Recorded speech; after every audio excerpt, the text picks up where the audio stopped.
ಇಂದು ಮಾತುಗಳು ಮತ್ತು ಬೋಧನೆ ಎಂಬ ಪ್ರಸಂಗದ ಶೀರ್ಷಿಕೆಯೊಂದಿಗೆ ದೇವರ ವಾಕ್ಯವನ್ನು ಕಲಿಯೋಣ. ನಾವು ಸುವಾರ್ತೆ ಕೆಲಸವನ್ನು ನಡೆಸುತ್ತಿರುವುದರಿಂದ ದೇವರು ನೀಡಿದ ವಾಕ್ಯಗಳು ಎಷ್ಟು ಮುಖ್ಯ ಎಂಬುದನ್ನು ಪ್ರತಿಬಿಂಬಿಸಲು ಸ್ವಲ್ಪ ಸಮಯ ತೆಗೆದುಕೊಳ್ಳೋಣ. ಮಾತುಗಳು ಯಾವಾಗಲೂ ಬಹಳ ಮುಖ್ಯ. ನಾವು ನಮ್ಮನ್ನು ವ್ಯಕ್ತಪಡಿಸಲು ವಿಭಿನ್ನ ರೀತಿಯ ಮಾತುಗಳನ್ನು ಬಳಸುತ್ತೇವೆ. ನಾವು ಗುಣುಗುಟ್ಟಲು ಬಳಸುವ ಮಾತುಗಳು, ನಾವು ತೃಪ್ತರಾಗದಿದ್ದಾಗ ಬಳಸುವ ಮಾತುಗಳು, ದೂರು ನೀಡುವ ಮಾತುಗಳು, ಕೃತಜ್ಞತೆ ನೀಡುವ ಮಾತುಗಳು ಹಾಗೂ ನಮ್ಮ ಸಂತೋಷವನ್ನು ವ್ಯಕ್ತಪಡಿಸಲು ಬಳಸುವ ಮಾತುಗಳು. ಆಧ್ಯಾತ್ಮಿಕವಾಗಿ ನಾವು ಜೀವಿಸುತ್ತಿರುವ ಭೂಮಿಯು ಆಶ್ರಯ ನಗರಕ್ಕೆ ಹೋಲಿಸಲಾಗಿದೆ. ಇನ್ನೊಂದು ಮಾತಿನಲ್ಲಿ ಹೇಳುವುದಾದರೆ ಇದು ನಮ್ಮ ಆತ್ಮಗಳ ಸೆರೆಮನೆಯಾಗಿದೆ. ಒಂದು ಸೆರೆಮನೆಯಲ್ಲಿ ಒಬ್ಬ ಖೈದಿಯು ಸಂತೋಷಕ್ಕಿಂತ ಹೆಚ್ಚಾಗಿ ದುಃಖ ಮತ್ತು ಸಂಕಟವನ್ನು ಅನುಭವಿಸುತ್ತಾನೆ ಎಂಬ ಕಾರಣದಿಂದ ಸೆರೆಮನೆಯಲ್ಲಿರುವ ಜನರು ಸಂತೋಷ ಮತ್ತು ಕೃತಜ್ಞತೆಯ ಮಾತುಗಳ ಬದಲು ಅತೃಪ್ತಿ ಮತ್ತು ದೂರಿನ ಮಾತುಗಳನ್ನು ನಿರಂತರವಾಗಿ ಬಳಸುವುದು ಸಹಜವಾಗಿದೆ. ಎಷ್ಟಾದರೂ ಲೋಕದ ಜನರಿಗೆ ಭಿನ್ನವಾಗಿ ರಕ್ಷಿಸಲ್ಪಡುವ ಪರಲೋಕದ ಜನರು ಯಾವಾಗಲೂ ಪರಲೋಕದ ಕಡೆಗೆ ನೋಡಬೇಕು ಮತ್ತು ಇಂದು ಕೊಡಲಾದ ಸಮಯಕ್ಕಾಗಿ ಧನ್ಯವಾದ ಹೇಳುತ್ತಾ ಪರಸ್ಪರ ಸಂತೋಷದ ಮಾತುಗಳನ್ನು ಹಂಚಿಕೊಳ್ಳಬೇಕು ಎಂದು ಸತ್ಯವೇದವು ನಮಗೆ ಕಲಿಸುತ್ತದೆ. ಆತ್ಮ ಎಂಬ ಪತ್ರಿಕೆಯಿಂದ ಒಂದು ಸಣ್ಣ ಲೇಖನವನ್ನು ಓದುತ್ತೇನೆ. ನನಗಾಗಿ ಮಧ್ಯಾಹ್ನದ ಉಪಹಾರವನ್ನು ತಂದುಕೊಟ್ಟ ನನ್ನ ಹಿರಿಯರಿಗೆ ಧನ್ಯವಾದಗಳು ಎಂದು ಹೇಳಿದೆ. ನನಗಾಗಿ ಪ್ರತಿದಿನ ಊಟದ ಮೇಜನ್ನು ಸಿದ್ಧ ಮಾಡುತ್ತಿದ್ದ ನನ್ನ ತಾಯಿಗೆ ನನಗೆ ನೀರು ಕೊಡು ಎಂದು ನೇರವಾಗಿ ಹೇಳುತ್ತಿದ್ದೆ. ತಮಗೆ ಹಿರಿಯರು ಊಟವನ್ನು ತಂದುಕೊಟ್ಟಾಗ ಅವರಿಗೆ ಹೇಗೆ ಧನ್ಯವಾದ ಹೇಳಬೇಕು ಎಂದು ಜನರು ತಿಳಿದಿದ್ದಾರೆ. ಆದರೆ ತನ್ನ ದಣಿದ ದೇಹವನ್ನು ಎಳೆಯುತ್ತಾ ಕುಟುಂಬದ ಆರೋಗ್ಯವನ್ನು ನೋಡಿಕೊಳ್ಳಲು ಪ್ರತಿ ಮುಂಜಾನೆ ಬೇಗನೆ ಏಳುವ ತನ್ನ ತಾಯಿಗೆ ಅವರು ಧನ್ಯವಾದಗಳು ಎಂದು ಬಹಳ ವಿರಳವಾಗಿ ಹೇಳುತ್ತಾರೆ. ನಿಮ್ಮಲ್ಲಿ ಯಾರಾದರೂ ತನ್ನ ತಾಯಿಗೆ ನನಗೆ ನೀರು ಕೊಡಿ ಎಂದು ಒರಟಾಗಿ ಆದೇಶಿಸಿದರೆ ನಮ್ಮ ಚೀನಿನ ಎಲ್ಲ ಸದಸ್ಯರು ತಾವು ಮಾತನಾಡುವ ರೀತಿಯನ್ನು ಸರಿಪಡಿಸಿಕೊಳ್ಳುತ್ತಾರೆ ಎಂದು ನಿರೀಕ್ಷಿಸುತ್ತೇನೆ. ಅಮ್ಮ, ಈ ರುಚಿಕರವಾದ ಊಟಕ್ಕೆ ಧನ್ಯವಾದಗಳು ಎಂದು ನಾವು ಹೇಳಬೇಕು. ಇಂದಿನಿಂದ ನಾವು ಇದನ್ನು ಕಾರ್ಯರೂಪಕ್ಕೆ ಹಾಕೋಣ. ನಮ್ಮ ಕಿವಿಗಳಿಗೆ ಹಿತಕರವಾಗಲು ದೇವರು ಈ ವಾಕ್ಯಗಳನ್ನು ಕೊಡಲಿಲ್ಲ, ಬದಲಾಗಿ ಅವುಗಳನ್ನು ಕಾರ್ಯರೂಪಕ್ಕೆ ಹಾಕಲು ಕೊಡಲಾಗಿದೆ. ಆದ್ದರಿಂದ ನಾವು ಅವುಗಳನ್ನು ಮಾಡಬೇಕಲ್ಲವೇ? ಸಣ್ಣ ಲೇಖನವು ಮುಂದುವರಿಯುತ್ತದೆ. ನನ್ನ ಸ್ನೇಹಿತನ ಹುಟ್ಟುಹಬ್ಬದಲ್ಲಿ ಹುಟ್ಟುಹಬ್ಬದ ಶುಭಾಶಯಗಳು ಎಂದು ನಾನು ಅವನಿಗೆ ಶುಭಾಶಯ ಹೇಳುತ್ತೇನೆ. ಆದರೆ ನನ್ನ ತಾಯಿಯ ಹುಟ್ಟುಹಬ್ಬದಂದು ಇಂದು ನಿಮ್ಮ ಹುಟ್ಟುಹಬ್ಬವೇ ಎಂದು ಹೇಳುತ್ತೇನೆ. ಎಷ್ಟು ದುಃಖಕರ! ನಾವು ನಮ್ಮ ಕುಟುಂಬದ ವಾರ್ಷಿಕೋತ್ಸವಗಳನ್ನು ನೆನಪಿಟ್ಟುಕೊಳ್ಳಬೇಕು. ನಮ್ಮ ತಾಯಂದಿರು ನಮಗೆ ಒದಗಿಸುವುದಕ್ಕಾಗಿ ಯಾವಾಗಲೂ ನಮ್ಮತ್ತ ಗಮನ ಹರಿಸುವ ಸ್ಥಾನದಲ್ಲಿರುವಾಗ ನಾವು ತೃಪ್ತರಾಗಿರಬಾರದು. ನಮ್ಮ ಸೇವೆ ಮಾಡಲು ನಿರಂತರವಾಗಿ ತಮ್ಮ ಸಮಯವನ್ನು ಸಮರ್ಪಿಸುವ ನಮ್ಮ ತಾಯಂದಿರನ್ನು ನಾವು ಮರೆಯಬಾರದು. ನಮ್ಮ ತಾಯಂದಿರ ತ್ಯಾಗವನ್ನು ನೆನಪಿಟ್ಟುಕೊಳ್ಳುವುದು ಮಾತ್ರವಲ್ಲದೆ ನಮ್ಮ ತಂದೆಯರ ತ್ಯಾಗವನ್ನು ಸಹ ನಾವು ನೆನಪಿಟ್ಟುಕೊಳ್ಳಬೇಕು. ತಂದೆಯರು ಮುಂಜಾನೆ ಮೌನವಾಗಿ ಕೆಲಸಕ್ಕೆ ಹೋಗುತ್ತಾರೆ ಮತ್ತು ಇಡೀ ಕುಟುಂಬವು ಮಲಗಿರುವಾಗ ತಡರಾತ್ರಿಯಲ್ಲಿ ಹಿಂದಿರುಗುತ್ತಾರೆ. ಮಕ್ಕಳು ತಮ್ಮ ತಂದೆಯರ ಮತ್ತು ತಾಯಂದಿರ ಪರಿಶ್ರಮ ಮತ್ತು ದುಡಿಮೆಗಾಗಿ ಯಾವಾಗಲೂ ಕೃತಜ್ಞರಾಗಿರಬೇಕು. ನೀವು ಇದನ್ನು ಒಪ್ಪುವುದಿಲ್ಲವೇ? ಅವರು ತಮ್ಮ ಯೌವನವನ್ನು ಬಿಟ್ಟುಕೊಡುತ್ತಾ ತಮ್ಮ ಮಕ್ಕಳಿಗೆ ಊಟ ಕೊಡಲು, ಬಟ್ಟೆ ಕೊಡಲು, ಅವರಿಗೆ ಆಶ್ರಯ ಕೊಡಲು ಹಾಗೂ ಮಕ್ಕಳು ಉತ್ತಮವಾಗಿ ಬೆಳೆಯಲು ಬೆಚ್ಚನೆಯ ವಾತಾವರಣವನ್ನು ಉಂಟು ಮಾಡಲು ತಮ್ಮ ದಿನಗಳನ್ನು ಕಳೆಯುತ್ತಾರೆ. ಬೆಚ್ಚನೆಯ ಮತ್ತು ಪ್ರೀತಿಯ ವಾತಾವರಣವನ್ನು ಉಂಟು ಮಾಡಲು ಪೋಷಕರು ಕಠಿಣವಾಗಿ ಕೆಲಸ ಮಾಡಿದರು ಅದಕ್ಕೆ ತಾವು ಅರ್ಹರು ಎಂಬಂತೆ ಮಕ್ಕಳು ಅದನ್ನು ಉಚಿತವಾಗಿ ತೆಗೆದುಕೊಳ್ಳಬಾರದು. ಲೋಕದಲ್ಲಿ ಯಾರು ಯಾವುದೇ ವೆಚ್ಚವಿಲ್ಲದೆ ಏನನ್ನೂ ಪಡೆಯುವ ಹಕ್ಕನ್ನು ಹೊಂದಿಲ್ಲ. ಆದರೆ ತಂದೆಯರು ಮತ್ತು ತಾಯಂದಿರು ತಮ್ಮ ಮಕ್ಕಳಿಗೆ ಮಿತಿಯಿಲ್ಲದೆ ಸ್ವ ಇಚ್ಛೆಯಿಂದ ಸೇವೆ ಮಾಡುತ್ತಾರೆ. ಒಂದು ಊಟವನ್ನು ಮಾತ್ರ ತಂದುಕೊಟ್ಟ ಹಿರಿಯರಿಗೆ ಧನ್ಯವಾದಗಳು ಎಂದು ಹೇಳಿ ನಿಮ್ಮ ಕೃತಜ್ಞತೆಯನ್ನು ಸುಲಭವಾಗಿ ವ್ಯಕ್ತಪಡಿಸುತ್ತೀರಿ. ಆದರೆ ಕೆಲವು ಜನರು ಉಪಹಾರದಿಂದ ಮಧ್ಯಾಹ್ನದ ಊಟ ಮತ್ತು ರಾತ್ರಿಯ ಊಟದ ಕುರಿತು ಕಾಳಜಿ ವಹಿಸುವ ತಮ್ಮ ತಾಯಿಗೆ ನನಗೆ ನೀರು ಕೊಡಿ ಎಂದು ಒರಟಾಗಿ ಹೇಳುತ್ತಾ ಆದೇಶಿಸುತ್ತಾರೆ. ಹೀಗೆ ಒರಟಾಗಿ ಮಾತನಾಡುವ ರೀತಿಯನ್ನು ನಾವು ಸರಿಪಡಿಸಿಕೊಳ್ಳಬೇಕು. ನಾವು ಸ್ನೇಹಿತನಿಗೆ ಹುಟ್ಟುಹಬ್ಬದ ಶುಭಾಶಯಗಳು ಎಂದು ಹೇಳುತ್ತೇವೆ, ಆದರೆ ನಮ್ಮ ತಾಯಿಗೆ ಇಂದು ನಿಮ್ಮ ಹುಟ್ಟುಹಬ್ಬವೇ ಎಂದು ಹೇಳುತ್ತೇವೆ. ಒಂದು ತಾಯಿಯ ದೃಷ್ಟಿಯಿಂದ ನಿಮ್ಮ ತಾಯಿ ಇದನ್ನು ಕೇಳಿದರೆ ಆಕೆಗೆ ಬಹಳ ನಿರಾಶೆಯಾಗುತ್ತದೆ. ನೀವು ಅಥವಾ ನಾನು ಅಂತಹ ವ್ಯಕ್ತಿಯಾಗಿರಬಹುದು. ನಮ್ಮಲ್ಲಿ ಯಾರಾದರೂ ಸಣ್ಣ ಲೇಖನದ ಬರಹಗಾರನಂತೆ ಇರಬಹುದು. ತಮ್ಮ ತಾಯಿಯೊಂದಿಗೆ ಸೌಮ್ಯವಾಗಿರುವ ಸಹೋದರ ಸಹೋದರಿಯರು ಖಂಡಿತ ಇದ್ದಾರೆ. ಈಗ ಅವರು ತಮ್ಮ ಕೃತಜ್ಞತೆಯನ್ನು ಹೆಚ್ಚು ಪ್ರಾಮಾಣಿಕವಾಗಿ ವ್ಯಕ್ತಪಡಿಸಬಹುದು ಎಂದು ನಾನು ಭಾವಿಸುತ್ತೇನೆ. ಇಂದಿನವರೆಗೂ ಅದನ್ನು ಮಾಡದವರು ಇಂದಿನಿಂದ ಧನ್ಯವಾದಗಳು ಎಂದು ಸುಲಭವಾಗಿ ಹೇಳಬಹುದು ಎಂದು ನಾನು ನಿರೀಕ್ಷಿಸುತ್ತೇನೆ. ಸಣ್ಣ ಲೇಖನದಿಂದ ಮುಂದುವರೆಸುತ್ತೇನೆ. ಕೇವಲ 5 ನಿಮಿಷ ನನಗಾಗಿ ಕಾಯುತ್ತಿದ್ದ ನನ್ನ ಸಹೋದ್ಯೋಗಿಗೆ ತಡವಾಗಿದ್ದಕ್ಕೆ ಕ್ಷಮಿಸಿ ಎಂದು ಹೇಳುತ್ತೇನೆ. ಆದರೆ ನನ್ನ ಜೀವನದುದ್ದಕ್ಕೂ ಕಾಯುತ್ತಿದ್ದ ತಾಯಿಗೆ ನನ್ನನ್ನು ಸಂಧಿಸಲು ಏಕೆ ಬಂದಿರಿ ಎಂದು ಹೇಳುತ್ತೇನೆ. ನೀವು ಇದನ್ನು ನಿಮ್ಮ ಪೋಷಕರಿಗೆ ಎಂದಾದರೂ ಹೇಳಿದ್ದೀರಾ? ಒಂದು ಸಾರ್ವಜನಿಕ ಸೇವೆಯ ಜಾಹೀರಾತು ಹೀಗಿದೆ: ಅಮ್ಮ, ಧನ್ಯವಾದಗಳು ಮತ್ತು ನಾನು ನಿನ್ನನ್ನು ಪ್ರೀತಿಸುತ್ತೇನೆ. ಈ ಮಾತುಗಳು ನಿಮ್ಮ ತಾಯಿಗೆ ನಿಮ್ಮ ಕರ್ತವ್ಯವನ್ನು ವ್ಯಕ್ತಪಡಿಸುತ್ತದೆ. ಈ ಜಾಹೀರಾತಿಗೆ ನಿಜವಾಗಿಯೂ ಪ್ರಶಸ್ತಿ ಕೊಡಬೇಕು. ಇಂದಿನಿಂದ, ಈ ಕ್ಷಣದಿಂದ ಏನಾದರೂ ನಮಗೆ ತೊಂದರೆಯನ್ನು ಉಂಟು ಮಾಡಿದರೂ ಸಹ ನಾವು ಯಾವಾಗಲೂ ನಮ್ಮ ಪೋಷಕರಿಗೆ ನನ್ನನ್ನು ಇಲ್ಲಿಯವರೆಗೆ ಬೆಳೆಸಿದ್ದಕ್ಕಾಗಿ ಧನ್ಯವಾದಗಳು ಎಂದು ಸೌಮ್ಯವಾಗಿ ಹೇಳೋಣ. ಇದಲ್ಲದೆ ನಾವು ನಮ್ಮ ಆಧ್ಯಾತ್ಮಿಕ ಪೋಷಕರ ಬಗ್ಗೆ ಏಕೆ ಯೋಚಿಸುವುದಿಲ್ಲ? ನಾವು ಎಚ್ಚರಗೊಳ್ಳಲು, ಅರಿತುಕೊಳ್ಳಲು ಮತ್ತು ಪಶ್ಚಾತ್ತಾಪ ಪಡಲು ಅವರು ಎಷ್ಟು ಸಮಯದಿಂದ ಕಾಯುತ್ತಿದ್ದರು? ಕೇವಲ 5 ಅಥವಾ 10 ನಿಮಿಷಗಳ ಕಾಲ ನಮಗಾಗಿ ಕಾಯುತ್ತಿದ್ದ ನಮ್ಮ ಸಹೋದ್ಯೋಗಿಗೆ ಕಾಯುತ್ತಿರುವುದಕ್ಕೆ ಧನ್ಯವಾದಗಳು ಎಂದು ನಾವು ಖಂಡಿತ ಹೇಳುತ್ತೇವೆ. ನಮಗಾಗಿ 6000 ವರ್ಷಗಳ ಕಾಲ ಕಾಯುತ್ತಿರುವ ನಮ್ಮ ದೇವರ ಕುರಿತು ಏನಾಗಿದೆ? ಕಾಯುತ್ತಿರುವುದಕ್ಕಾಗಿ ಧನ್ಯವಾದಗಳು. ನೀವು ಎಷ್ಟು ಕಾಲ ಕಾಯದೆ ಹೋಗಿದ್ದರೆ ನನಗೆ ಪಶ್ಚಾತ್ತಾಪ ಪಡಲು ಅವಕಾಶವೇ ಇರುತ್ತಿರಲಿಲ್ಲ ಎಂದು ನಾವು ಹೇಳಬೇಕಲ್ಲವೇ? ದೇವರಿಂದ ಉಪದೇಶ ಹೊಂದಿದ ಮಕ್ಕಳಾಗಿರುವ ನಾವು ನಮ್ಮ ಭೂಲೋಕದ ತಂದೆ ಮತ್ತು ತಾಯಂದಿರ ಕಡೆಗೆ ನಮ್ಮ ಮಾತುಗಳನ್ನು ಮತ್ತು ಕ್ರಿಯೆಯನ್ನು ಸರಿಪಡಿಸಿಕೊಳ್ಳಬೇಕು. ಇದಲ್ಲದೆ ನೀವು ಮತ್ತು ನಾನು ನಮ್ಮ ಆಧ್ಯಾತ್ಮಿಕ ತಂದೆ ಮತ್ತು ತಾಯಿಯ ಕಡೆಗೆ ಈ ಮನಸ್ಥಿತಿ ಮತ್ತು ನಂಬಿಕೆಯನ್ನು ಹೊಂದಿರುವವರಾಗಬಹುದು ಎಂದು ನಾನು ಭಾವಿಸುತ್ತೇನೆ. ನಾವೆಲ್ಲರೂ ಇದನ್ನು ಗಮನಿಸುತ್ತಾ ಉತ್ತೇಜನಗೊಳ್ಳುತ್ತಾ ಪರಲೋಕದ ನಿರೀಕ್ಷೆಯನ್ನು ಹೊಂದೋಣ.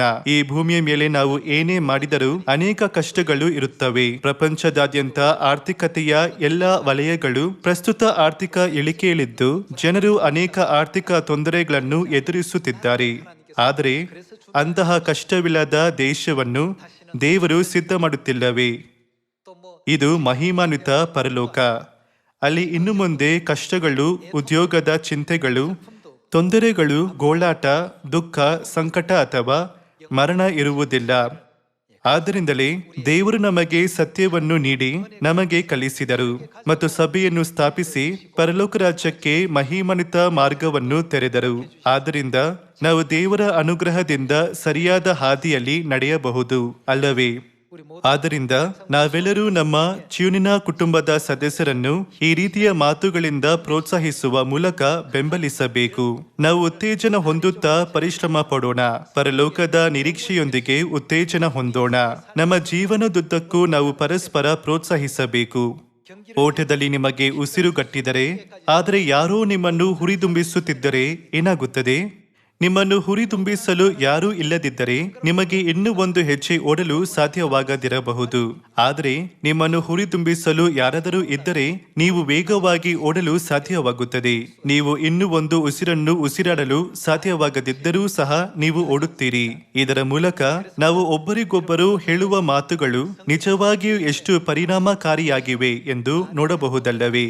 ಇಂದು ನಾವು ಮಾತನಾಡುವ ಪದಗಳ ಪ್ರಭಾವ ಮತ್ತು ಲೋಕವನ್ನು ರಕ್ಷಿಸಲು ನಾವು ಬೋಧಿಸುವಾಗ ನಾವು ಬಳಸಬೇಕಾದ ಜೀವದ ವಾಕ್ಯಗಳ ಕುರಿತು ಸತ್ಯವೇದ ಏನನ್ನು ಕಲಿಸುತ್ತದೆ ಎಂಬುದನ್ನು ಕಲಿಯೋಣ. ಗಲಾತ್ಯದವರಿಗೆ ಅಧ್ಯಾಯ 6 ವಚನ 7 ನೋಡೋಣ. ಮೋಸ ಹೋಗಬೇಡಿರಿ. ದೇವರು ತಿರಸ್ಕಾರ ಸಹಿಸುವವನಲ್ಲ. ಮನುಷ್ಯನು ತಾನು ಏನು ಬಿತ್ತುತ್ತಾನೋ, ಏನು ಮಾಡುವನು ಅದನ್ನೇ ಕೊಯ್ಯಬೇಕು. ಮನುಷ್ಯನು ತಾನು ಏನು ಬಿತ್ತುತ್ತಾನೋ ಅದನ್ನೇ ಕೊಯ್ಯಬೇಕು. ನಾವು ಪರಲೋಕ ರಾಜ್ಯವನ್ನು ಪ್ರವೇಶಿಸಲು 5 ವರ್ಷಗಳು ತೆಗೆದುಕೊಳ್ಳುತ್ತದೆ ಎಂದು ಭಾವಿಸೋಣ. ಹಾಗೂ ಆ 5 ವರ್ಷಗಳು ನಾವು ಆಡಿದ ಮಾತುಗಳು ನಾವು ಪರಲೋಕವನ್ನು ಪ್ರವೇಶಿಸುತ್ತೇವಾ ಇಲ್ಲವಾ ಎಂಬುದನ್ನು ನಿರ್ಧರಿಸುವ ಅಂಶವಾಗಿದೆ ಎಂದು ಭಾವಿಸೋಣ. ನಾವು ಆಡುವ ಮಾತುಗಳ ಪ್ರಕಾರ ನ್ಯಾಯ ತೀರ್ಪಿನ ದಿನದಂದು ನಮಗೆ ನ್ಯಾಯ ತೀರಿಸಲಾಗುವುದು ಎಂದು ಯೇಸು ಹೇಳಿದ್ದಾರಲ್ಲವೇ? ಆದ್ದರಿಂದ ನಾವು ಸುಂದರವಾದ ಮಾತುಗಳನ್ನು, ಪ್ರೋತ್ಸಾಹಿಸುವ ಮಾತುಗಳನ್ನು, ಪ್ರಶಂಸಿಸುವ ಮಾತುಗಳನ್ನು ಮತ್ತು ಕೃತಜ್ಞತೆಯ ಮಾತುಗಳನ್ನು ಕೂಡಿಸಿಕೊಳ್ಳಬೇಕು. ನಾವು ಈ ಮಾತುಗಳನ್ನು ಕೂಡಿಸಿಕೊಳ್ಳದಿದ್ದರೆ ನ್ಯಾಯ ತೀರ್ಪಿನ ದಿನದಂದು ನಾವು ಆಡಿದ ಮಾತುಗಳ ಪ್ರಕಾರ ನಮಗೆ ನ್ಯಾಯ ತೀರಿಸಲಾಗುತ್ತದೆ. ಹಾಗಾದರೆ ನಾವು ಆಡುವ ಮಾತುಗಳು ಬಹಳ ಮುಖ್ಯವಾಗಿವೆ ಅಲ್ಲವೇ? ಆದ್ದರಿಂದಲೇ ಗಲಾತ್ಯದವರಿಗೆ ಅಧ್ಯಾಯ 6 ಹೀಗೆ ಹೇಳುತ್ತದೆ, ಮನುಷ್ಯನು ತಾನು ಏನು ಬಿತ್ತುತ್ತಾನೋ ಅದನ್ನೇ ಕೊಯ್ಯಬೇಕು. ನಾವು ದುಷ್ಟ, ಭ್ರಷ್ಟ ಮತ್ತು ಹಿಂಸೆಯ ಮಾತುಗಳನ್ನು ಆಡಿದ್ದರೆ ಈ ಕ್ಷಣದಿಂದ ನಾವು ಆಡುವ ಮಾತುಗಳನ್ನು ಶುದ್ಧೀಕರಿಸಿಕೊಳ್ಳೋಣ. ನಾವು ಹಿಂದೆ ಆಡಿದ ಈ ರೀತಿಯ ಮಾತುಗಳನ್ನು ಬಿಟ್ಟು ಬಿಡುತ್ತೇವೆ ಎಂದು ನಾನು ನಿರೀಕ್ಷಿಸುತ್ತೇನೆ. ಆದರೆ ನಾವು ಈ ಹಿಂದೆ ಏನು ಮಾತನಾಡಿದ್ದೇವೆ ಎಂಬುದಕ್ಕೆ ನಮ್ಮಲ್ಲಿ ಅನೇಕ ಉತ್ತಮ ದಾಖಲೆಗಳಿದ್ದರೆ ಅದನ್ನು ಮುಂದುವರೆಸೋಣ. ವಚನ 8 ನೋಡೋಣ. ತನ್ನ ಶರೀರ ಭಾವವನ್ನು ಕುರಿತು ಬಿತ್ತುವವನು ಆ ಭಾವದಿಂದ ನಾಶನವನ್ನು ಕೊಯ್ಯುವನು. ಆತ್ಮನನ್ನು ಕುರಿತು ಬಿತ್ತುವವನು ಆತ್ಮನಿಂದ ನಿತ್ಯ ಜೀವವನ್ನು ಕೊಯ್ಯುವನು. ಒಳ್ಳೆಯದನ್ನು ಮಾಡುವುದರಲ್ಲಿ ಬೇಸರಗೊಳ್ಳದೆ ಇರೋಣ, ಯಾಕಂದರೆ ಮನಗುಂದದಿದ್ದರೆ ತಕ್ಕ ಸಮಯದಲ್ಲಿ ಬೆಳೆಯನ್ನು ಕೊಯ್ಯುವೆವು. ಆದದರಿಂದ ಸಮಯವಿರಲಾಗಿ ಎಲ್ಲರಿಗೆ ಒಳ್ಳೆಯದನ್ನು ಮಾಡೋಣ. ಮುಖ್ಯವಾಗಿ ಒಂದೇ ಮನೆಯವರಂತಿರುವ ಕ್ರಿಸ್ತ ನಂಬಿಕೆಯುಳ್ಳವರಿಗೆ ಮಾಡೋಣ. ನಿಮ್ಮ ಸ್ವಂತ ಹಿತಾಸಕ್ತಿಗಳನ್ನು ಪರಿಗಣಿಸದೆ ಎಲ್ಲ ಜನರ ರಾಜಕೀಯ ದೃಷ್ಟಿಕೋನಗಳು, ಆರ್ಥಿಕ ಪರಿಸ್ಥಿತಿಗಳು ಅಥವಾ ಸಿದ್ಧಾಂತಗಳನ್ನು ಲೆಕ್ಕಿಸದೆ ಅವರಿಗೆ ಒಳ್ಳೆಯದನ್ನು ಮಾಡಿ. ಇದು ದೇವರ ಮಾತುಗಳು. ನೀವು ಒಳ್ಳೆಯದನ್ನು ಮಾಡಿದಾಗ ಒಳ್ಳೆಯ ಮಾತುಗಳು ನಿಮ್ಮ ಬಾಯಿಂದ ಹೊರಬರುತ್ತವೆ. ಎಫೆಸದವರಿಗೆ ಅಧ್ಯಾಯ 4 ವಚನ 29 ನೋಡೋಣ. ಈ ವಚನಗಳಲ್ಲಿರುವ ವಾಕ್ಯಗಳ ಮೂಲಕ ನಮ್ಮ ತಾಯಿ ಯಾವಾಗಲೂ ನಮಗೆ ಅಮೂಲ್ಯವಾದ ಪಾಠವನ್ನು ಕಲಿಸುತ್ತಾರೆ. ಯಾರು ಮಾತನಾಡದೆ ತಮ್ಮ ಇಡೀ ಜೀವನವನ್ನು ಜೀವಿಸಲು ಸಾಧ್ಯವಿಲ್ಲ. ಇತರರಿಗೆ ಪ್ರಯೋಜನಕಾರಿಯಲ್ಲದ ಮಾತುಗಳನ್ನು ಬಳಸುವ ಬದಲು ಸತ್ಯವೇದವು ನಮಗೆ ಬಳಸಲು ಕಲಿಸುವ ಮಾತುಗಳನ್ನು ನಾವು ಮಾತನಾಡಬೇಕು. ವಚನ 29 ನೋಡೋಣ. ನಿಮ್ಮ ಬಾಯೊಳಗಿಂದ ಯಾವ ಕೆಟ್ಟ ಮಾತು ಹೊರಡಬಾರದು. ನಾವು ಅದರ ಬಗ್ಗೆ ಯೋಚಿಸಬಾರದು. ಅನೇಕ ರೀತಿಯ ಮಾತುಗಳಲ್ಲಿ ಯಾವುದೇ ದುಷ್ಟ ಅಥವಾ ಕೆಟ್ಟ ಮಾತು ನಮ್ಮ ಬಾಯೊಳಗಿಂದ ಹೊರಡಬಾರದು. ಆದರೆ ಯಾವ ರೀತಿಯ ಮಾತು? ಭಕ್ತಿಯನ್ನು ವೃದ್ಧಿ ಮಾಡುವಂತ ಕಾಲೋಚಿತವಾದ ಮಾತು ಇದ್ದರೆ ಕೇಳುವವರ ಹಿತಕ್ಕಾಗಿ ಅದನ್ನು ಆಡಿರಿ. ಇದು ತಂದೆ ಮತ್ತು ತಾಯಿಯ ಬೋಧನೆ. ಅವರು ನಮಗೆ ಕಲಿಸಿದಂತೆ ಮಾತನಾಡುವುದನ್ನು ಖಚಿತಪಡಿಸಿಕೊಳ್ಳೋಣ. ಲೋಕದಲ್ಲಿ ಜೀವಿಸುತ್ತಿರುವಾಗ, ವಿಶೇಷವಾಗಿ ಸೈತಾನನ ದುಷ್ಟ ಕೆಲಸಗಾರರನ್ನು ವಿರೋಧಿಸುವಾಗ ನಮ್ಮ ಹೃದಯದಲ್ಲಿ ಬೆಂಕಿಯಂತಹ ಕೋಪವು ಇರುತ್ತದೆ. ಈ ಪಾಪದ ಲೋಕವನ್ನು ಬದಲಾಯಿಸುವ ಏಕೈಕ ಶಕ್ತಿಯು ದೇವರ ವಾಕ್ಯವಾಗಿದೆ. ಆದ್ದರಿಂದ ದೇವರು ನಮಗೆ ಯಾವ ಬೋಧನೆಗಳನ್ನು ಕೊಟ್ಟಿದ್ದಾರೆ ಎಂಬುದನ್ನು ನಾವು ನೆನಪಿಟ್ಟುಕೊಳ್ಳಬೇಕು. ದುಷ್ಟ ಮತ್ತು ಕೆಟ್ಟ ಮಾತುಗಳನ್ನು ಆಡುವ ಬದಲು ಭಕ್ತಿಯನ್ನು ವೃದ್ಧಿ ಮಾಡುವಂತ ಕಾಲೋಚಿತವಾದ ಮಾತುಗಳನ್ನು ಮತ್ತು ಲೋಕವನ್ನು ಬದಲಾಯಿಸಲು ಮತ್ತು ಶುದ್ಧೀಕರಿಸಲು ನಾವು ಅನುಗ್ರಹ ಭರಿತ ಮತ್ತು ಸುಂದರ ಮಾತುಗಳನ್ನು ಆಡಬೇಕಲ್ಲವೇ? ಯಾರು ತಾವು ಬಯಸಿದನ್ನು ಮಾಡುತ್ತಾರೋ ಅವರು ಯಾವುದೇ ಪ್ರತಿಫಲವನ್ನು ಸ್ವೀಕರಿಸಲು ಸಾಧ್ಯವಿಲ್ಲ ಅಲ್ಲವೇ? ಜ್ಞಾನೋಕ್ತಿಗಳು ಅಧ್ಯಾಯ 15 ವಚನ 1 ನೋಡೋಣ. ಮೃದುವಾದ ಪ್ರತ್ಯುತ್ತರವು ಏನು ಮಾಡುತ್ತದೆ? ಸಿಟ್ಟನ್ನಾರಿಸುವುದು. ಬಿರುನುಡಿಯು ಏನು ಮಾಡುತ್ತದೆ? ಸಿಟ್ಟನ್ನೇರಿಸುವುದು. ರೋಮಾಪುರವು ತನ್ನ ಶಕ್ತಿಯ ಉತ್ತುಂಗದಲ್ಲಿದ್ದಾಗ ಅದು ಇತರ ಹಲವು ದೇಶಗಳನ್ನು ವಶಪಡಿಸಿಕೊಂಡಿತು. ಒಂದು ಹಳ್ಳಿಯನ್ನು ವಶಪಡಿಸಿಕೊಳ್ಳುವಾಗ ರೋಮಾಪುರದ ನಾಯಕನು ಹಳ್ಳಿಯ ಸುತ್ತಲೂ ನೋಡಿದಾಗ ಮಹಿಳೆಯರು ಮತ್ತು ಮಕ್ಕಳು ಮಾತ್ರ ಇರುವುದನ್ನು ಕಂಡನು. ಅವನು ಜನರಿಗೆ, ನಾನು ನಿಮ್ಮೆಲ್ಲರನ್ನು ಬಿಡುಗಡೆ ಮಾಡುತ್ತೇನೆ ಹಾಗೂ ನಿಮ್ಮ ಒಂದು ಅಮೂಲ್ಯವಾದ ನಿಧಿಯನ್ನು ಮಾತ್ರ ನಿಮ್ಮೊಂದಿಗೆ ತೆಗೆದುಕೊಳ್ಳಲು ನಾನು ನಿಮಗೆ ಅವಕಾಶ ನೀಡುತ್ತೇನೆ ಎಂದನು. ಅವನ ಮಾತಿನಂತೆ ಅನೇಕ ಜನರು ತಮ್ಮ ಸ್ವಂತ ಆಸ್ತಿಯೊಂದಿಗೆ ಹೊರಟರು. ಇದ್ದಕ್ಕಿದ್ದಂತೆ ಸಂಪೂರ್ಣವಾಗಿ ಬಟ್ಟೆಯಿಂದ ಮುಚ್ಚಿದ ಒಂದು ದೊಡ್ಡ ವಸ್ತುವನ್ನು ಒಬ್ಬ ಮಹಿಳೆ ಹೊತ್ತುಕೊಂಡು ಹೋಗುತ್ತಿದ್ದಳು. ಆಗ ಒಬ್ಬ ಸೈನಿಕ ಇದು ಏನು ಎಂದು ಕೇಳಿದನು. ಅವಳು ಅವನಿಗೆ ತನ್ನ ಗಂಡನನ್ನು ತೋರಿಸಿದಳು. ಸೈನಿಕನು ಕೋಪಗೊಂಡು ಅದನ್ನು ಸೇನಾಪತಿಗೆ ವರದಿ ಮಾಡಿದನು. ಸೇನಾಪತಿಗೆ, ಇದು ಅನಿರೀಕ್ಷಿತ, ನಾವು ಈಗಲೇ ಈ ವ್ಯಕ್ತಿಯನ್ನು ಕೊಲ್ಲಬೇಕಲ್ಲವೇ ಎಂದನು. ಅವರು ಪರಸ್ಪರ ಮಾತನಾಡುತ್ತಿದ್ದಾಗ ಹೆಂಗಸು ಬಹಳ ಬುದ್ಧಿವಂತಿಕೆಯಿಂದ, ಸೇನಾಪತಿ, ನಮ್ಮ ಒಂದು ಅಮೂಲ್ಯ ನಿಧಿಯನ್ನು ತೆಗೆದುಕೊಳ್ಳಬಹುದು ಎಂದು ನೀವು ನಮಗೆ ಸ್ಪಷ್ಟವಾದ ಭರವಸೆ ನೀಡಲಿಲ್ಲವೇ? ನನ್ನ ಅಮೂಲ್ಯ ನಿಧಿ ನನ್ನ ಪತಿಯಾಗಿದ್ದಾರೆ ಎಂದು ಹೇಳಿದಳು. ಇದನ್ನು ಹೇಳುತ್ತಾ ಆಕೆ ತನ್ನ ಗಂಡನನ್ನು ರಕ್ಷಿಸಲು ಮತ್ತು ತಮ್ಮ ಶತ್ರುಗಳಿಂದ ತಪ್ಪಿಸಿಕೊಳ್ಳಲು ಸಾಧ್ಯವಾಯಿತು. ಸದಸ್ಯರೇ, ನಾವು ಆಡುವ ಪ್ರತಿಯೊಂದು ಮಾತು ಬಹಳ ಮುಖ್ಯ ಎಂದು ನಿಮಗನಿಸುವುದಿಲ್ಲವೇ? ಒಬ್ಬ ರಾಜ ಮತ್ತು ಒಬ್ಬ ಮರಣದಂಡನೆ ವಿಧಿಸಿದ್ದ ವ್ಯಕ್ತಿಯ ಇನ್ನೊಂದು ಕಥೆ ಇದೆ. ರಾಷ್ಟ್ರೀಯ ದಂಗೆಯಿಂದಾಗಿ ಮರಣದಂಡನೆಗೆ ಒಳಪಡುವ ಅಪರಾಧಿಗಳಿಗೆ ಶಿಕ್ಷೆ ವಿಧಿಸಲು ರಾಜನು ಸ್ವತಃ ಕಾಣಿಸಿಕೊಳ್ಳಬೇಕಾಯಿತು. ಮರಣದಂಡನೆಗೆ ಗುರಿಯಾಗುವ ಖೈದಿಯು ಕರುಣಾಜನಕ ಕಣ್ಣುಗಳಿಂದ ರಾಜನಿಗೆ ಒಂದು ಲೋಟ ನೀರು ಕೇಳಿದನು. ಅವನ ಕೋರಿಕೆಯನ್ನು ಈಡೇರಿಸಿದರೂ ನೀರಿನ ಲೋಟವನ್ನು ಹಿಡಿದುಕೊಂಡು ಆತ ಭಯದಿಂದ ನಡುಗುತ್ತಿದ್ದನು. ಅವನು ಬಹಳ ಕರುಣಾಜನಕನಾಗಿ ಕಾಣುತ್ತಿದ್ದನು. ಎಲೆಯಂತೆ ನಡುಗುತ್ತಾ ನಿಂತಿದ್ದನು. ರಾಜನು ಸ್ವತಃ ಒಬ್ಬ ಮನುಷ್ಯನಾಗಿದ್ದರಿಂದ ನೀನು ಖೈದಿಯಾಗಿದ್ದರೂ ಈ ನೀರನ್ನು ಕುಡಿಯುವವರೆಗೂ ನೀನು ಕೊಲ್ಲಲ್ಪಡುವುದಿಲ್ಲ. ಆದ್ದರಿಂದ ಚಿಂತಿಸಬೇಡ, ನೀರನ್ನು ಕೊಡಿ ಎಂದು ಹೇಳಿದನು. ಆ ಕ್ಷಣದಲ್ಲಿ ಖೈದಿಯ ಕೈಯಿಂದ ಲೋಟವು ಬಿದ್ದು ಹೋಗಿ ಒಡೆದು ಹೋಯಿತು. ಹಾಗೂ ಆ ಖೈದಿಗೆ ಮರಣದಂಡನೆ ವಿಧಿಸಲಾಗಿಲ್ಲ. ಅವನು ನೀರು ಕುಡಿದು ಮುಗಿಸುವವರೆಗೂ ಅವನನ್ನು ಕೊಲ್ಲಲಾಗುವುದಿಲ್ಲ ಎಂದು ಹೇಳಿದ್ದರಿಂದ ಅವನು ನೀರನ್ನು ಕುಡಿಯಲು ಸಾಧ್ಯವಾಗಲಿಲ್ಲ ಮತ್ತು ಅವನು ಕೊಲ್ಲಲ್ಪಡಲಿಲ್ಲ. ರಾಜನು ತನ್ನ ವಾಗ್ದಾನವನ್ನು ಉಳಿಸಿಕೊಳ್ಳಲು ಮರಣದಂಡನೆಗೆ ಗುರಿಯಾಗಿದ್ದ ಖೈದಿಯನ್ನು ಬಿಡುಗಡೆ ಮಾಡಿದನು. ಈ ರೀತಿಯಾಗಿ ನಾವು ಮಾತನಾಡುವ ಅನೇಕ ಮಾತುಗಳು ಬಹಳ ಪ್ರಭಾವ ಬೀರಬಹುದು. ಜ್ಞಾನೋಕ್ತಿಗಳು ಅಧ್ಯಾಯ 15ರಲ್ಲಿ ಮೃದುವಾದ ಪ್ರತ್ಯುತ್ತರವು ಏನು ಮಾಡುತ್ತದೆ? ಅದು ಇನ್ನೊಂದು ವ್ಯಕ್ತಿಯ ಸಿಟ್ಟನ್ನಾರಿಸುವುದು, ಆದರೆ ಬಿರುನುಡಿಯು ಸಿಟ್ಟನ್ನೇರಿಸುವುದು ಎಂದು ಹೇಳಲಾಗಿದೆ. ಇಲ್ಲಿ ಇಂದು ಗಂಡಂದಿರು, ಹೆಂಡತಿಯರು ಮತ್ತು ಕುಟುಂಬದ ಸದಸ್ಯರು ಒಟ್ಟಿಗೆ ಆರಾಧನೆ ಮಾಡುತ್ತಿದ್ದಾರೆ. ಕುಟುಂಬದ ಸದಸ್ಯರಲ್ಲಿ ಮಾತ್ರವಲ್ಲ, ನಮ್ಮ ಚೀನಿನ ಕುಟುಂಬದ ಸದಸ್ಯರಲ್ಲಿಯೂ ಈ ಕ್ಷಣದಿಂದ ಬಿರುನುಡಿಗಳ ಬದಲು ಮೃದುವಾದ ನುಡಿಗಳನ್ನಾಡುವುದನ್ನು ಅಭ್ಯಸಿಸೋಣ. ಕೊಲೊಸ್ಸೆಯವರಿಗೆ ಅಧ್ಯಾಯ 4 ನೋಡೋಣ. ಕೊಲೊಸ್ಸೆಯವರಿಗೆ ಅಧ್ಯಾಯ 4 ವಚನ 6. ನಿಮ್ಮ ಸಂಭಾಷಣೆ ಯಾವಾಗಲೂ ಇಂಪಾಗಿಯೂ ರಸವತ್ತಾಗಿಯೂ ಇರಲಿ. ಹೀಗೆ ನೀವು ಯಾರಿಗೆ ಯಾವ ರೀತಿಯಲ್ಲಿ ಉತ್ತರ ಹೇಳಬೇಕೋ ಅದನ್ನು ತಿಳಿದುಕೊಳ್ಳುವಿರಿ. ನಮ್ಮ ಮಾತುಗಳು ಯಾವಾಗಲೂ ದೇವರ ಆಶೀರ್ವಾದ ಮತ್ತು ಅನುಗ್ರಹದಿಂದ ತುಂಬಿರಬೇಕು ಮತ್ತು ಉಪ್ಪಿನಿಂದ ಕೂಡಿರಬೇಕು ಎಂದು ಸತ್ಯವೇದವು ಹೇಳುತ್ತದೆ. ಇದರರ್ಥ ನಾವು ಎಲ್ಲರಿಗೂ ಇಷ್ಟವಾಗುವ ಸುಂದರ ಮಾತುಗಳನ್ನು ಬಳಸಬೇಕು ಎಂದಾಗಿದೆ. ತೀತನಿಗೆ ಅಧ್ಯಾಯ 2 ವಚನ 7 ನೋಡೋಣ. ಸತ್ಕಾರ್ಯ ಮಾಡುವುದರಲ್ಲಿ ನೀನೇ ಮಾದರಿಯಾಗಿರು. ನೀನು ಮಾಡುವ ಉಪದೇಶದಲ್ಲಿ ಯಥಾರ್ಥವೂ ಗೌರವವೂ ಆಕ್ಷೇಪಣೆಗೆ ಆಸ್ಪದವಿಲ್ಲದಂಥ ಸ್ವಸ್ಥ ಬುದ್ಧಿಯೂ ಇರಬೇಕು. ನಾವು ಆಕ್ಷೇಪಣೆಗೆ ಆಸ್ಪದವಿಲ್ಲದಂಥ ಮಾತುಗಳನ್ನು ಆಡಬೇಕು. ಆಗ ನಮ್ಮನ್ನು ಎದುರಿಸುವವರು ನಮ್ಮ ವಿಷಯದಲ್ಲಿ ಕೆಟ್ಟದ್ದೇನು ಹೇಳುವುದಕ್ಕೆ ಅವಕಾಶವಿಲ್ಲದೆ ನಾಚಿಕೊಳ್ಳುವರು. ಸದಸ್ಯರೇ, ಮಾತುಗಳ ಕುರಿತು ನಮ್ಮ ಮಾತುಗಳಿಂದ ಹೆಚ್ಚು ಧನ್ಯವಾದಗಳನ್ನು ವ್ಯಕ್ತಪಡಿಸಬೇಕಾಗಿರುವುದು ನಮ್ಮ ತಂದೆ ತಾಯಿಗಳಿಗಲ್ಲವೇ? ನಾವು ಅವರಿಗೆ ಹೆಚ್ಚು ಧನ್ಯವಾದ ಹೇಳಬೇಕು, ಏಕೆಂದರೆ ಅವರು ನಮಗಾಗಿ ಹೆಚ್ಚು ಪರಿಶ್ರಮ ಪಟ್ಟವರು ಮತ್ತು ತಮ್ಮನ್ನೇ ನಮಗಾಗಿ ತ್ಯಾಗ ಮಾಡಿದವರು.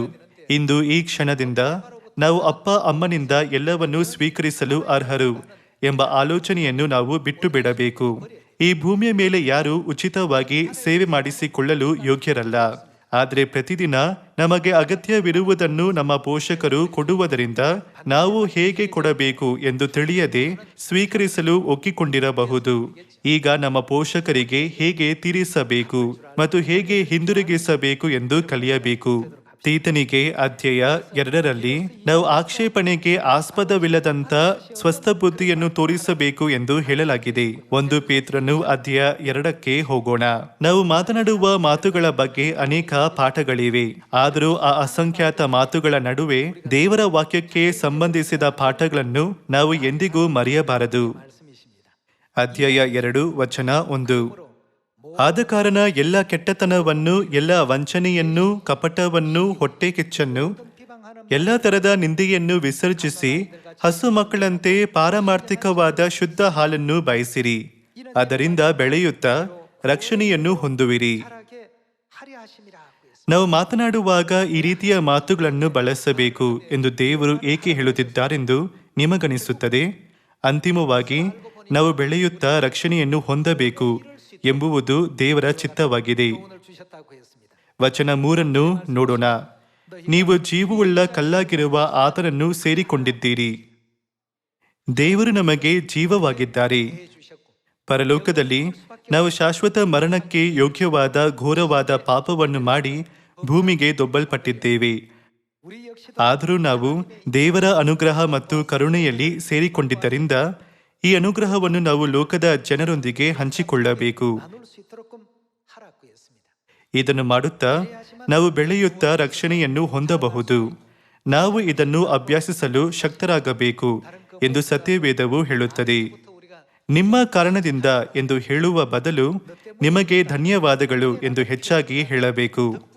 ನಿಮ್ಮ ಕಾರಣದಿಂದ ಎಂಬ ಮಾತುಗಳನ್ನು ನೀವು ಹೇಳಿದರೆ, ನಿಮ್ಮ ಕಾರಣದಿಂದ ಇದು ಸಂಭವಿಸಿತು, ಅಮ್ಮನಿಂದಾಗಿ ಎಲ್ಲ ತಪ್ಪಾಯಿತು, ಇದು ಅಪ್ಪನಿಂದಾಗಿ ಸಂಭವಿಸಿತು ಎಂಬ ನಕಾರಾತ್ಮಕ ಮಾತುಗಳು ಅದಕ್ಕೆ ಸೇರಿಕೊಳ್ಳುತ್ತವೆ. ಈ ರೀತಿ ನಮ್ಮನ್ನು ವ್ಯಕ್ತಪಡಿಸಿಕೊಳ್ಳುವ ಬದಲು ಚಿಯೂನಿನ ನಮ್ಮ ಎಲ್ಲ ಸುಂದರ ಸಹೋದರ ಸಹೋದರಿಯರು ಅಪ್ಪ ಮತ್ತು ಅಮ್ಮನಿಗೆ ಹಾಗೂ ದೇವರಿಗೆ ಎಲ್ಲ ಧನ್ಯವಾದಗಳು ಎಂದು ಹೇಳಬೇಕು. ಇದನ್ನು ಮಾಡುತ್ತಾ ನಾವು ಹೊಸದಾಗಿ ಹುಟ್ಟೋಣ. ನಾವು ಬೆಳೆಯುತ್ತಾ ರಕ್ಷಣೆಯನ್ನು ಹೊಂದಬೇಕು ಎಂಬ ಕಾರಣಕ್ಕಾಗಿ ದೇವರು ನಮಗೆ ಈ ಪಾಠವನ್ನು ಕೊಡುತ್ತಾರೆ. 1 ಪೇತ್ರನು ಅಧ್ಯಾಯ 3 ವಚನ 8 ನೋಡೋಣ. ಕಡೆಗೆ ನೀವೆಲ್ಲರೂ ಏಕ ಮನಸ್ಸುಳ್ಳವರಾಗಿರಿ, ಪರರ ಸುಖ ದುಃಖಗಳಲ್ಲಿ ಸೇರುವವರಾಗಿರಿ, ಅಣ್ಣ ತಮ್ಮಂದಿರಂತೆ ಒಬ್ಬರನ್ನೊಬ್ಬರು ಪ್ರೀತಿಸಿರಿ, ಕರುಣೆಯು ದೀನಭಾವವು ಉಳ್ಳವರಾಗಿರಿ, ಅಪಕಾರಕ್ಕೆ ಅಪಕಾರವನ್ನು ನಿಂದೆಗೆ ನಿಂದೆಯನ್ನು ಮಾಡದೆ ಆಶೀರ್ವದಿಸಿರಿ. ಇದಕ್ಕಾಗಿ ದೇವರು ನಿಮ್ಮನ್ನು ಕರೆದನಲ್ಲ. ಹೀಗೆ ಮಾಡುವುದಾದರೆ ನೀವು ಆಶೀರ್ವಾದವನ್ನು ಬಾಧ್ಯವಾಗಿ ಹೊಂದುವಿರಿ. ಜೀವದಲ್ಲಿ ಸಂತೋಷಪಟ್ಟು ಸುದಿನಗಳನ್ನು ನೋಡುವುದಕ್ಕೆ ಇಷ್ಟವುಳ್ಳವನು ಕೆಟ್ಟದನ್ನು ನುಡಿಯದಂತೆ ತನ್ನ ನಾಲಿಗೆಯನ್ನು ವಂಚನೆಯ ಮಾತುಗಳನ್ನಾಡದಂತೆ ತುಟಿಗಳನ್ನು ಬಿಗಿ ಹಿಡಿಯಲಿ. ಸುದಿನಗಳನ್ನು ನೋಡುವುದಕ್ಕೆ ಇಷ್ಟವುಳ್ಳವನು ಸುದಿನಗಳನ್ನು ನೋಡಲು ಬಯಸದವರಿದ್ದರೆ ಕೈಗಳನ್ನು ಮೇಲಕ್ಕೆತ್ತಿ.